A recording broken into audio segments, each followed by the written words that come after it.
Today I'm going to prove the existence of God to you, or more formally, I'm going to give a simple construction that you should feel corresponds to the Holy Trinity by the end of this video. To start, we only need a single premise or belief, and that's belief in the existence of morality. It doesn't matter what you believe metamorally, as long as you believe morality exists, it's fine. You can think morality is subjective, objective, real, imagined. Basically, do you think an idea of good and evil separate from being, say, practically valuable, socially ethical, and aesthetically beautiful exists? You can even believe in the form of nihilism where morality exists, but you can't interface with it. Then, if morality exists, things can be morally judged, not necessarily by you or anyone, but some morality evaluation function or functions exist. For simplicity, you can think of evaluation as giving whatever's input a score between -1 and 1, where -1 is absolute evil, 1 is absolute good, and 0 is morally neutral. It doesn't have to be exactly like this, but this way of thinking about it should be enough to get the point across. We can then specify a generalized way to use these morality evaluation functions. For example, you could think morality is objective and toss away everything except the objective evaluator. You can think morality is subjective and average over everyone's judgments. You can think morality needs to support inconsistency and pick an evaluator depending on who's judging. You can even think morality is chaotic and randomly pick an evaluator every judgment. Doesn't matter how you put things together, and I'm not making any claims about this. We just want a final definitive method that's abstract enough to handle all the but what ifs, a higher order function for the more mathy people. Let's call this final definitive judgment method the generalized morality evaluation function. Now that we have our generalized morality evaluation function, consider an arbitrary situation. Let's say a dog crossing the road in Shibuya, Japan right now. In the process of this dog crossing the road, it can make a number of decisions. It could go straight across, it could help someone find a dropped wallet halfway, it could torment a crow. Each of these decisions can be assigned an evaluation by our generalized morality evaluation function. A lot of the possibilities will be morally neutral, maybe some are good, some are evil. Point is, all the possibilities can be evaluated. But this situation was arbitrary, so every situation in the universe can have all their possibilities evaluated. And time was also arbitrary, so every situation at every moment in any timeline of the universe can have all their possibilities evaluated. Then, from all these evaluations, we can pick the most morally good possibilities for every situation, everywhere, at every moment in every timeline. Meaning, from our generalized morality evaluation function, the construction of a morally optimal set of the universe's possibilities has followed. Let's give this set a name. I think God seems appropriate. Okay, I can hear the doubts already. But Kindred, you're just defining some random set you constructed as God. I'm actually not. There's plenty of precedents in Abrahamic religions to say God is everything good, in this case, the most good. So my construction would be closer to a formalization than something random. Further, religious people often describe God as being omnipresent and part of every aspect of life. This is a common way for people who struggle with properly conceptualizing the idea of a dimension to describe what dimensions are. In other words, their claim is God is a dimension of everything in life, a moral dimension, which you may have noticed from how I introduced the idea of morality earlier, is one way to approach understanding what we've done so far. If you're still not convinced, I get it. To be honest, I wasn't convinced either until the next realization, so hear me out for the rest of this argument. Now that we have our morally optimal set known as God, let's consider what would roughly be the projection of that set onto the life of a human being, or maybe rather that set constrained by the limits of a human being. Imagine someone that, from the moment of personhood to the moment of death, only makes decisions leading to a morally optimal life. Sure, you might think it's nearly completely improbable, but you should at least be able to admit that it's possible. That every action in this person's finite time on Earth, even in the face of the most mom spaghetti moments, no matter how knees weak and arms heavy, somehow this person just can't miss, and only chains decisions of the morally optimal life, a morally optimal human being. And of course, we should give this morally optimal human being a name. How about Jesus? Okay, maybe that's a bit spicy. I'm not making any claims about the possible guy from 2000 whatever years ago. If that's your morally optimal human being, great. If you don't think there's been a morally optimal human being, great.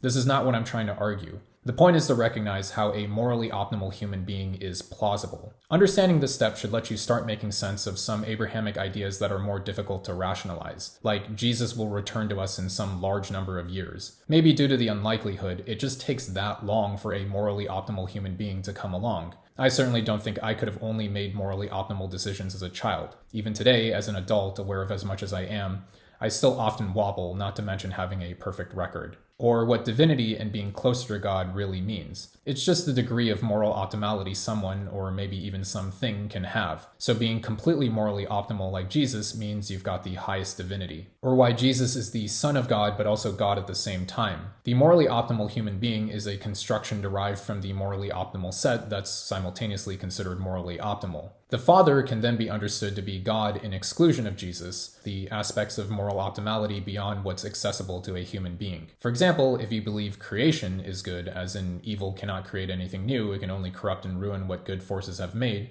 attributed to J.R.R. Tolkien, you might conclude that creation of the universe, which human beings aren't capable of, is of the Father. Finally, if a morally optimal human being exists, given any situation, you should be able to ask, what would a morally optimal human being do? The answers, when collected, gives us a set of interpretably prescriptive thoughts, an ethos or spirit if you will, one that's morally optimal, the most good.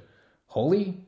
Yeah, that sounds about right, the Holy Spirit. The idea is anyone can have thoughts aspiring to those of a morally optimal human being, and such thoughts can help guide people even when confronting significant uncertainty, so that regardless of outcome, comfort can be found knowing at least good was done. In philosophy, formulating ethics through an ideal observer's judgments would be similar. Now sayings like, Jesus take the wheel or listen to the voice of God should start to make sense. Basically, behave like the morally optimal human being would. Don't toss morality out the window when thinking of what to do. Listen for morality regardless of what you're engaging. Even ideas like how the Holy Spirit conceives Jesus can be understood. Thoughts lead to actions, so the moral optimality of a person is conceived from their thoughts. This is also why the projection arrow from the thumbnail is labeled the Holy Spirit. Aptly, the Holy Spirit is generally depicted descending upon Jesus and is often at the end of the downward arrow in diagrams of the Holy Trinity. Okay, there's a detail to point out. Haven't you drawn the Holy Spirit as the Father but evil? Funny, but no. Dimensionality was flattened to make the idea more presentable. Rather, you should interpret the Holy Spirit to be how God relates to Jesus and becomes perceivable by people, as in the common attributions of being a messenger and prayer carrier for God. With that, you should be able to see how the Holy Trinity can be derived from just belief in the existence of morality. I'm not trying to evangelize with this video, I just think about math in irregular settings when I shower. He doesn't do any work, all he does is just do math all day. But I do think atheists and agnostics should change how they think. Rather than starting with questions like, does God exist or can morality exist without God? As long as you believe morality exists, then you should also believe in the fundamental idea of the Holy Trinity. You should believe in at least some notion of God. Even without specifying anything about morality itself, I think this shift in perspective points towards rather than away from a better world. If you're already some form of Christian, I'd urge you to entertain my argument in sincerity. I remember asking a Christian friend why he had to believe in Jesus' physically nonsensical miracles. He told me because otherwise Jesus would have lied, and that's bad.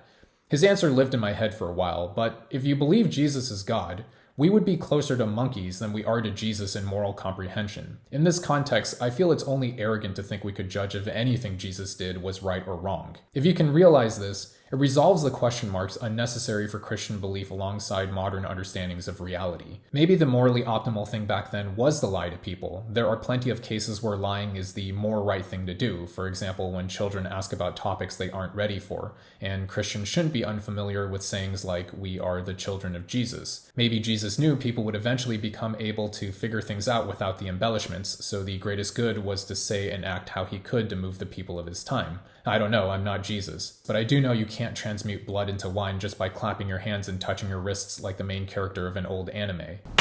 As a Christian, you should already know this, that God has a greater plan for you than you can understand. Just because I'm arguing that you can't understand and judge everything Jesus did or said, doesn't mean you can't still aspire to live how you feel Jesus would have by learning from the Bible. On the other hand, not being religious doesn't mean everything religious should be tossed into a ravine. Beyond just providing agreeable behavioral suggestions, there's more sensibility to what's preached than you might glean from the fanfare played by zealots. Even if you're not completely converted, it's worth giving deeper consideration if only to resolve perceived inconsistencies arising from, say, knowing extraordinarily intelligent people who are religious while thinking religion is incoherent. You don't have to start or stop believing Jesus walked on water, but before fussing about the pragmatic, social, and aesthetic details, I think it's critical to first be able to consider God through his original nature, morality. Faith then follows from sheer logic, and it's for this reason I assert, you don't need God to perform magic tricks to believe.